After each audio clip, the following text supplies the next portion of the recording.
Welcome everyone, hope you all are doing great. मैं आपके साथ आ गई हूँ एक और लेक्चर लेके जिसको लोगों को समझने में बहुत ज़्यादा मुश्किल होती है। तो मैंने कहा चलें इसको मैं थोड़ा समझाने की कोशिश करती हूँ। अगर समझ आए, पसंद आए तो लाइक कीजिएगा, सब्सक्राइब कीजिएगा, शेयर कीजिएगा, ताकि हमें भी हौसला मिले, हमें भी हिम्मत मिले और आप लोग की भी हेल्प हो सके। आज का टॉपिक है डिस्ट्रीब्यूशन ऑफ मॉलिक्यूलर वेलोसिटीज। जब काइनेटिक गैस इक्वेशन ड्राइव की जा रही थी तो ये सपोज किया जा रहा था कि एक कंटेनर में जितनी गैस है उनके तमाम मॉलिक्यूल्स की सेम वेलोसिटी होगी, पर ऐसा नहीं है। वेलोसिटीज़ एक कंटेनर में तमाम मॉलिक्यूल्स की एक नहीं होती। जब एक कंटेनर में ढेर सारे मॉलिक्यूल्स होते हैं तो वो आपस में कोलाइड करते हैं। जब वो आपस में कोलाइड करते हैं तो वो अपनी एनर्जी ट्रांसफ़र करते हैं। सपोज़ एक मॉलिक्यूल ये है और एक मॉलिक्यूल ये है, सही है। इन दोनों ने कोलाइड किया, इसने आके इससे कोलाइड किया। जब इन दोनों ने कोलाइड किया तो इसने अपनी एनर्जी जितनी थी वो ट्रांसफ़र कर दी इस वाले मॉलिक्यूल को। तो अब जो इसकी एनर्जी थी वो डिक्रीज़ हो गई और इसकी इंक्रीज़ हो गई। इसी तरह से जो डिफरेंट मॉलिक्यूल्स होते हैं उन तमाम की इसी तरह से एनर्जी ट्रांसफ़र होती रहती है। तो तमाम मॉलिक्यूल्स की एनर्जी कभी भी सेम नहीं होती। अब क्या हुआ, अब ये पॉइंट लिखा है मैंने, the velocities of molecules changing constantly. मतलब कि एक कंटेनर में गैस आपने फिल की है, उसके जो जितने भी मॉलिक्यूल्स हैं उनकी जो वेलोसिटीज़ हैं वो कॉन्स्टेंटली चेंज हुए जा रही हैं, यानी कि एक नहीं है, चेंज हो रही हैं, सही है। तो अब हमें अगर फाइंड आउट करना है कि किसी भी एक मॉलिक्यूल की क्या वेलोसिटी है तो उसके लिए हमें इस लॉ को पढ़ने की ज़रूरत है, ठीक है।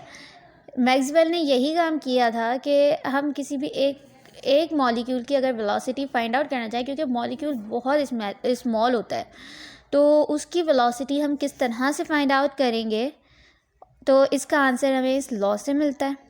उसने क्या किया, उसने एक ग्राफ बनाया। किसने? जेम्स क्लार्क मैक्सवेल ने 1860 में एक ग्राफ बनाया जिसका नाम है Maxwell law of molecular velocities. अच्छा जी, तो सबसे पहले उसने क्या काम किया, उसने क्या ग्राफ प्लॉट किया, वेलोसिटीज़ और versus fraction of molecule versus velocity, मतलब ठीक है। तो उसने फ्रैक्शन ऑफ मॉलिक्यूल्स क्यों लिया? अब वो लाजमी सी बात है, सिंगल मॉलिक्यूल तो नहीं ले सकता था, ठीक है। तो उसने फ्रैक्शन ऑफ मॉलिक्यूल्स लिया क्योंकि सिंगल मॉलिक्यूल की वेलोसिटी भले चेंज होती रहे लेकिन जो फ्रैक्शन ऑफ मॉलिक्यूल की वेलोसिटी है वो तकरीबन सेम रहती है। अच्छा, फ्रैक्शन ऑफ मॉलिक्यूल क्या है हमारे पास? एवोगैड्रो नंबर को जब हम नंबर ऑफ मॉलिक्यूल से डिवाइड कर देते हैं तो ये हमारे पास आ जाता है फ्रैक्शन ऑफ मॉलिक्यूल्स, ठीक है। तो जेम्स क्लार्क ने क्या किया, distribution of velocities from the laws of probability. इसने क्या की, डिस्ट्रीब्यूशन की वेलोसिटी की प्रोबेबिलिटी के लॉ से, ठीक है। इसके बाद लिखा है Maxwell plotted such fraction against velocity possessed by the molecules. वही बात जो मैं आपको बता चुकी हूँ कि उसने फ्रैक्शंस को प्लॉट किया वेलोसिटीज़ के against. The curve so obtained illustrate the silent features of molecules of Maxwell distribution of velocities। जो कर्व obtained हुआ वो इम्पॉर्टेंट पॉइंट्स, इम्पॉर्टेंट फीचर्स जो हैं उसके बताता है किसके? मैक्सवेल डिस्ट्रीब्यूशन ऑफ वेलोसिटीज़ की। कर्व हमारे पास कौन सा ऑब्टेन हुआ था? ये वाला कर्व हमारे पास ऑब्टेन्ड हुआ था, ठीक है। ये देखें, दिस कर्व इज ऑब्टेन।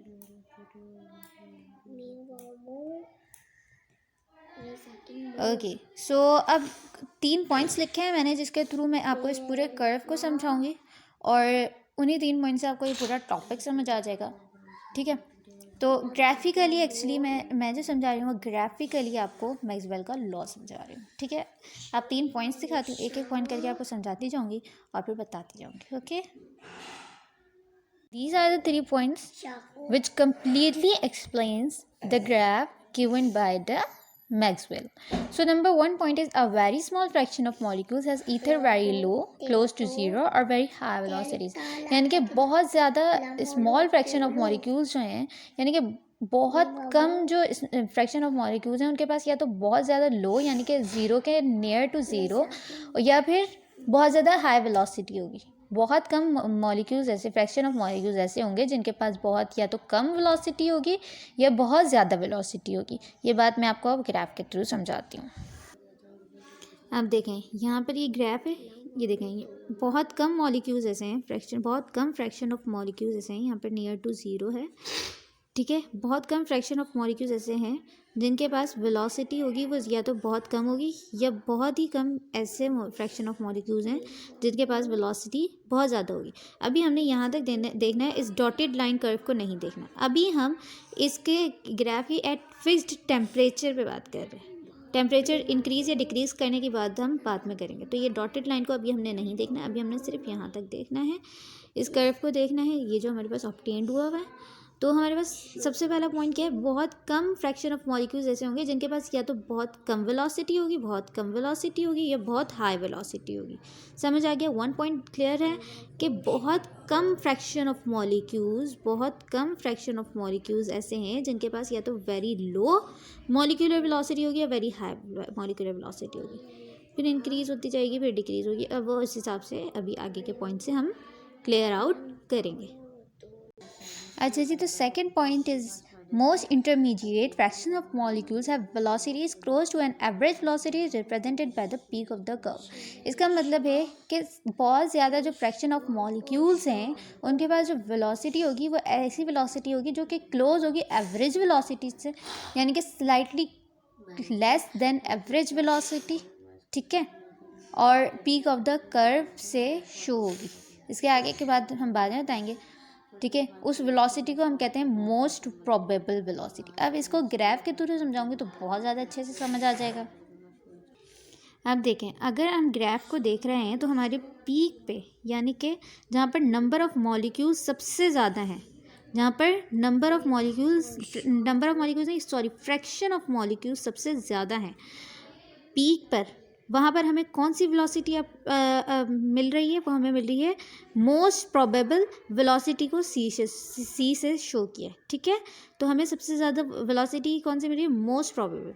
सबसे ज़्यादा वेलोसिटी नहीं है एक्चुअली, ये सबसे कम वेलोसिटी है। देखो वेलोसिटी तो इधर से, बाकी वेलोसिटीज़ तो इससे आगे आएंगी, जो भी वेलोसिटीज़ होंगी वो इससे आगे आएंगी, लेकिन सबसे ज़्यादा फ्रैक्शन ऑफ मॉलिक्यूल्स के पास कौन सी वेलोसिटीज़ होती है? मोस्ट प्रोबेबल वेलोसिटी होती है।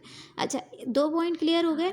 एक, बहुत कम फ्रैक्शन ऑफ मॉलिक्यूल्स ऐसे होते हैं जिनके पास बहुत हाई होती है या बहुत लो होती है, और सबसे ज़्यादा फ्रैक्शन ऑफ मॉलिक्यूल्स के पास कौन सी वेलोसिटी होती है? Most probable velocity. Most probable velocity कौन सी वेलोसिटी है? वो वेलोसिटी जो कि largest number of molecules obtain करें, ठीक है। वो वेलोसिटी जो कंटेनर में सबसे ज़्यादा मॉलिक्यूल्स के पास होगी उसको हम कहेंगे most probable velocity. Now see, आगे क्या है हमारे पास सेकंड पॉइंट में, the velocity is called most probable velocity can be defined as. अब मोस्ट प्रोबेबल वेलोसिटी को मैंने डिफाइन किया, can be defined as the velocity possessed by the largest fraction of molecules. वो वेलोसिटी जो कि possess किसने की हुई है? लार्जेस्ट फ्रैक्शन ऑफ मॉलिक्यूल्स, यानी कि सबसे ज़्यादा जो फ्रैक्शन ऑफ मॉलिक्यूल्स ने वेलोसिटी पजेस की हुई है, और उस वेलोसिटी को हम कहते हैं most probable velocity corresponding to the highest point on the Maxwell curve. कैसे शो होती है? हाईएस्ट पॉइंट शो होता है इसका ग्राफ में, जो कर्व आता है उसका हाईएस्ट पॉइंट किसका होता है? मोस्ट प्रोबेबल वेलोसिटी का। ये बात मैंने अभी आपको पीछे ग्राफ में समझाई है, ठीक है। अच्छा जी, तो मैंने वैसे तो आपको समझा दिया है, लेकिन मैंने कहा अब आपको एक बार बना के दिखा दूं, क्योंकि आप लोग को समझना है, इससे बेहतर है कि बना के दिखा दिया जाए, ठीक है। तो क्या था? Fraction of molecules, fraction of molecules क्या है? Avogadro number divided by number of molecules, ठीक है। इधर क्या है हमारे पास? Velocity of molecules. इन दोनों के बीच हमने नहीं, मैक्सवेल ने ग्राफ प्लॉट किया, ठीक है। अब क्या ग्राफ आया हमारे पास? ग्राफ आया हमारे पास कुछ इस तरह का, ठीक है। कुछ इस तरह का ग्राफ हमें मिला। अब क्या है सबसे पहला पॉइंट कि देखो बहुत कम number of fraction of molecules ऐसे हैं, बहुत कम फ्रैक्शन ऑफ मॉलिक्यूल्स ऐसे हैं, क्योंकि ये पॉइंट तो तकरीबन ज़ीरो के करीब है, ठीक है। ज़ीरो बिल्कुल आपको समझाने के लिए ऐसे, वरना ये थोड़ा सा ऊपर आते हैं, ठीक है। तो नियर टू ज़ीरो, बहुत कम फ्रैक्शन ऑफ मॉलिक्यूल्स ऐसे होते हैं जिनका पास बहुत ज़्यादा लो वेलोसिटी होती है, यहाँ भी इस तरह से ज़ीरो के करीब, और या फिर बहुत ज़्यादा हाई वेलोसिटी होती है। तो बहुत कम फ्रैक्शन ऑफ मॉलिक्यूल्स ऐसे होते हैं जिनके पास या तो बहुत लो वेलोसिटी होती है या बहुत हाई वेलोसिटी होती है, ठीक है। ये बात तो क्लियर आउट हो गई। अब दूसरा पॉइंट था कि भाई आप सबसे ज़्यादा फ्रैक्शन ऑफ मॉलिक्यूल्स कौन सी वेलोसिटी रखते हैं अपने पास। तो हमारे पास 3 तरह की वेलोसिटी होती है। मोस्ट प्रोबेबल वेलोसिटी होती है, और कौन सी वेलोसिटी होती है, रूट मीन स्क्वायर वेलोसिटी होती है, और एवरेज वेलोसिटी होती है। तो मोस्ट प्रोबेबल वेलोसिटी कौन सी वेलोसिटी को कहते हैं, वो वेलोसिटी जो सबसे ज़्यादा लार्जेस्ट फ्रैक्शन ऑफ मॉलिक्यूल अपने पास पजेस करें उसको मोस्ट प्रोबेबल वेलोसिटी कहते हैं। यानी कि सबसे ज़्यादा जो मॉलिक्यूल्स अपने पास वेलोसिटी पजेस करते हैं उनको हम कहते हैं मोस्ट प्रोबेबल वेलोसिटी। और वो शो कैसी होती है, पीक ऑफ द कर्व। जो पीक ऑफ द कर्व पे आती है, यानी कि यहाँ पर तो लार्जेस्ट फ्रैक्शन ऑफ मॉलिक्यूल है ना, देखो फ्रैक्शन ऑफ मॉलिक्यूल की लार्जेस्ट वैल्यू यहाँ पर है। यहाँ पर जो वेलोसिटी हमने ऑब्टेन की वो कौन सी वेलोसिटी थी, मोस्ट प्रोबेबल वेलोसिटी थी, ठीक है। मोस्ट प्रोबेबल वेलोसिटी, उसके बाद जो मोस्ट प्रोबेबल वेलोसिटीज़ के बाद जो भी वेलोसिटी ऑब्टेन होगी वो मोस्ट प्रोबेबल वेलोसिटी से तो ज़्यादा होगी, लेकिन उसमें number of fraction of molecules जो हैं वो डिक्रीज होंगे, ठीक है। सबसे ज़्यादा फ्रैक्शन ऑफ मॉलिक्यूल्स के बाद मोस्ट प्रोबेबल वेलोसिटी तो थी, लेकिन वेलोसिटी जो थी वो इन दोनों के मुकाबले वेलोसिटी कम थी।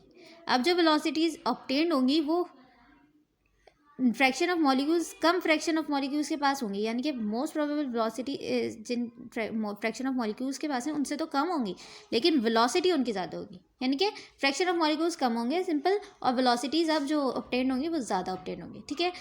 तो इसके बाद हमें ऑब्टेन होगी सी एवरेज, यानी कि एवरेज वेलोसिटी ऑब्टेन होगी। इसके बाद उसकी वेलोसिटी थोड़ी सी ज़्यादा होगी, ठीक है।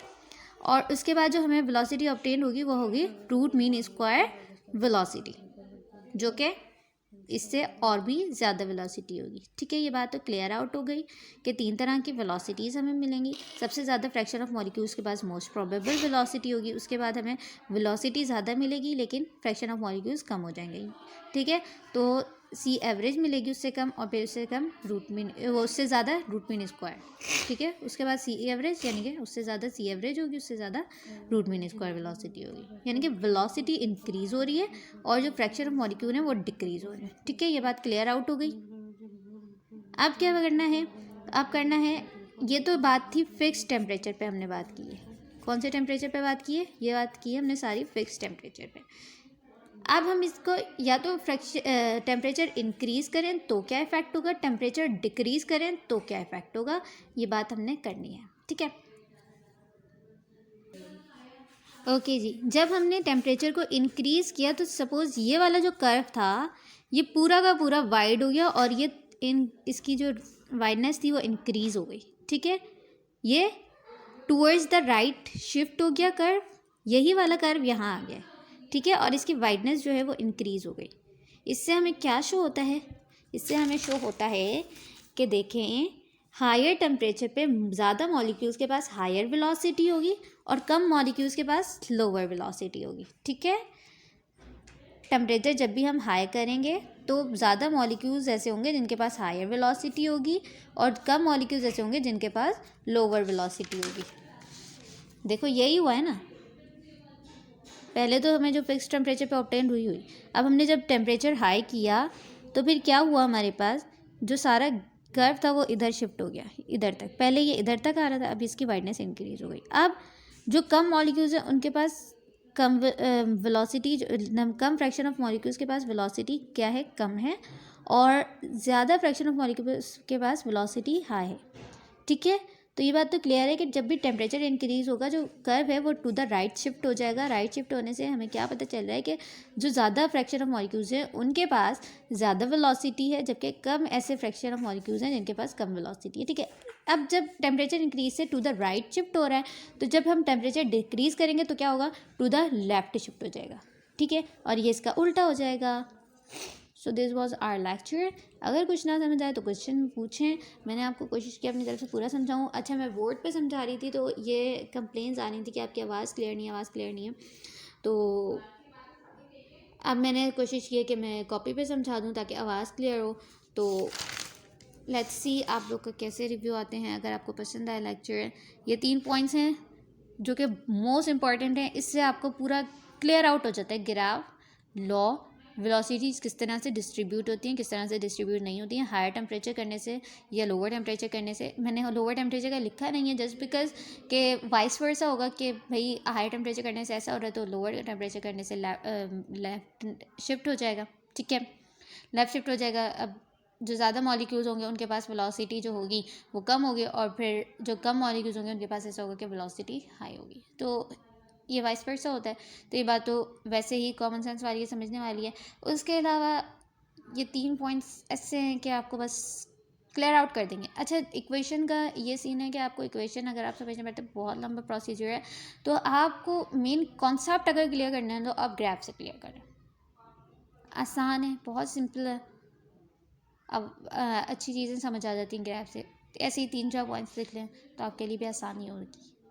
ठीक है, तो अगर पसंद है लेक्चर तो लाइक कीजिएगा, शेयर कीजिएगा, सब्सक्राइब कीजिएगा, शेयर इसलिए कर दीजिएगा कि दोस्तों को भी हेल्प हो जाए, ताकि मुझे भी थोड़े से हौसला अफजाई हो जाए।